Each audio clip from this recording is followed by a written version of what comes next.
बिस्मिल्लाह रहमान रहीम। Islamic सफ़रनामा के मोहतरम नाजरीन, आपको खुश आमदीद।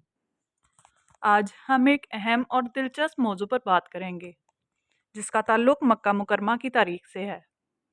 मक्का मुकरमा न सिर्फ मुसलमानों का मुक़द्दस तरीन शहर है बल्कि एक तारीख़ी मरकज़ भी है जहाँ अल्लाह की इबादत और दीन इस्लाम की बुनियाद रखी गई। इस वीडियो में हम मक्का मुकरमा की तामीर नौ के बारे में तफसील से जानेंगे, ख़ास तौर पर इसकी वो अहम तब्दीलियाँ जो तारीख़ के मुख्तलिफ अदवार में हुईं और जिन्होंने इस शहर को वो मुकाम दिया जिस पर आज दुनिया भर के मुसलमान फ़ख्र करते हैं। तो आइए इस रूहानी सफ़र का आगाज़ करते हैं। मक्का मुकरमा की तामीर नौ की दास्तान तारीख़ इस्लाम का एक अहम हिस्सा है जो अल्लाह के बरगज़ीदा अंबिया और मुख्तलिफ अक़वाम के मुक़द्दस ताल्लुकात की अक्कासी करती है। ये दास्तान ना सिर्फ तमीर व तरक्की की कहानी है बल्कि ईमान, कुर्बानी और अल्लाह की इबादत के मरकज़ की हिफाजत का एक नाकाबिले फरामोश बाब भी है। अल्लाह ताला ने हज़रत इब्राहीम अलैहिस्सलाम को हुक्म दिया कि वह मक्का मुकरमा की सरज़मीन पर अल्लाह के घर की तामीर करें। यह हुक्म इस वक्त आया जब हज़रत इब्राहीम अलैहिस्सलाम अपनी अहलिया हज़रत हाजरा और अपने बेटे हज़रत इस्माइल अलैहिस्सलाम को मक्का के गैर आबादी वादी में छोड़कर आ चुके थे। मक्का एक बंजर और गैर आबाद वादी थी जहाँ पानी और सब्ज़ा का नामो निशान नहीं था।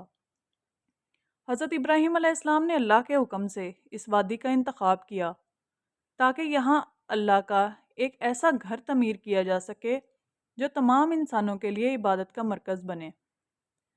हज़रत हाजरा और हज़रत इस्माइल अलैहिस्सलाम के क़याम के दौरान अल्लाह ने हज़रत इस्माइल अलैहिस्सलाम की एड़ियाँ रगड़ने की वजह से ज़मज़म का चश्मा जारी किया जो मक्का मुकरमा की बका और तरक्की का सबब बना। ये चश्मा न सिर्फ हज़रत हाजरा और हज़रत इस्माइल अलैहिस्सलाम की ज़रूरियात को पूरा करता था बल्कि यहाँ बाद में यहाँ आबाद होने वाले कबीलों के लिए भी ज़िंदगी का ज़रिया बना। हज़रत इस्माइल अलैहिस्सलाम के जवान होने के बाद हज़रत इब्राहीम अलैहिस्सलाम ने अल्लाह के हुक्म पर खाना काबा की तमीर शुरू की। दोनों बाप बेटे ने मिलकर इस मुक़द्दस घर की बुनियादें बुलंद की। इस दौरान वो दुआ करते थे, ऐ हमारे रब, हमसे ये खिदमत कबूल फरमा, बेशक तू ही सुनने वाला और जानने वाला है।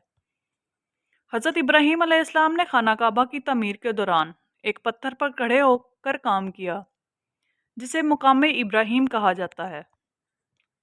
खाना काबा की तमीर के दौरान हजर अस्वद को एक ख़ास मुकाम पर नस्ब किया गया। ये पत्थर जन्नत से नाजिल हुआ था और इसे खाना काबा के मुक़द्दस हिस्से के तौर पर रखा गया। हज़रत इब्राहीम अलैहिस्सलाम के बाद मुख्तलिफ अदवार में खाना काबा की हालत ख़राब होती गई। अरबों के मुख्तलिफ कबीलों ने इसकी हिफाजत की, लेकिन वक्त गुजरने के साथ साथ इसकी मरम्मत की ज़रूरत पेश आती रही। हज़रत मोहम्मद सल्लल्लाहु अलैहि वसल्लम की नबूवत से पहले कुरैश ने खाना काबा की तमीर नौ का इरादा किया क्योंकि बारिश और वक्त के असरात की वजह से इसकी दीवारें कमज़ोर हो चुकी थीं। कुरैश ने फ़ैसला किया कि वो इस मुक़द्दस घर की तमीर सिर्फ हलाल माल से करेंगे। तमीर के दौरान एक अहम मसला इस वक्त पेश आया जब हजर अस्वद को इसकी जगह पर नस्ब करने का वक्त आया। कुरैश के मुख्तलिफ कबाइल इस एजाज़ के हसूल पर झगड़ पड़े कि कौन हजर अस्वद को अपनी जगह पर रखेगा। इस तनाज़े को ख़त्म करने के लिए हज़रत मोहम्मद सल्लल्लाहु अलैहि वसल्लम ने एक हिकमत अमली अपनाई।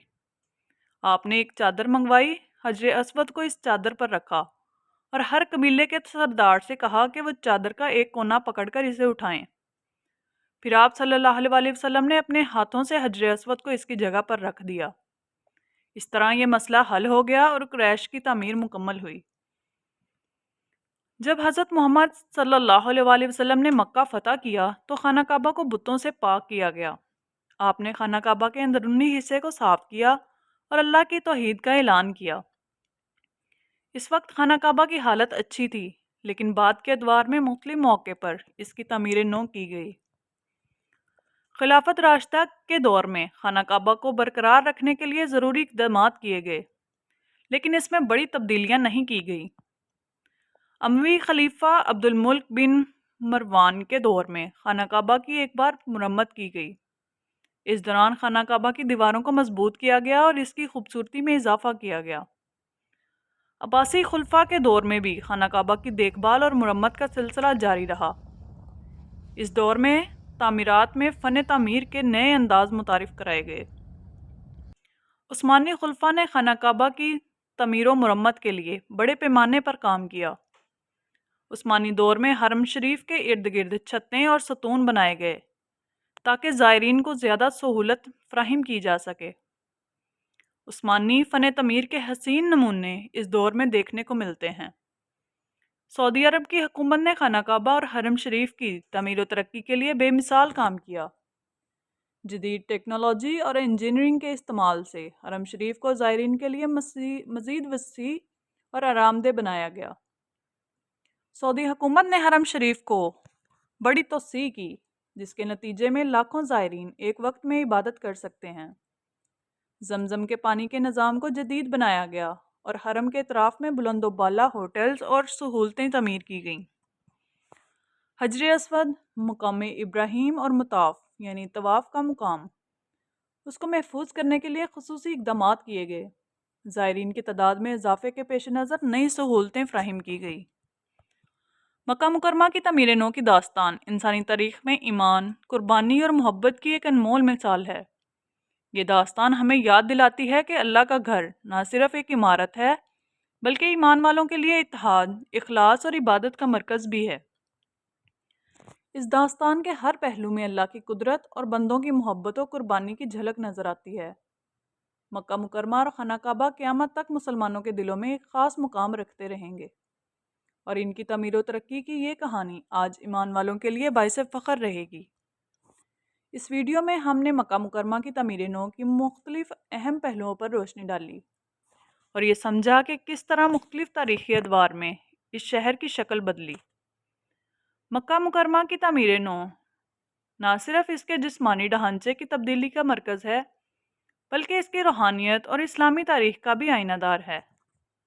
ہم دعا گو ہیں کہ اللہ ہمیں اپنی عبادت میں کامیابی دے اور ہم ہمیشہ اس مقدس شہر کی محبت میں رشتہ مضبوط رکھیں۔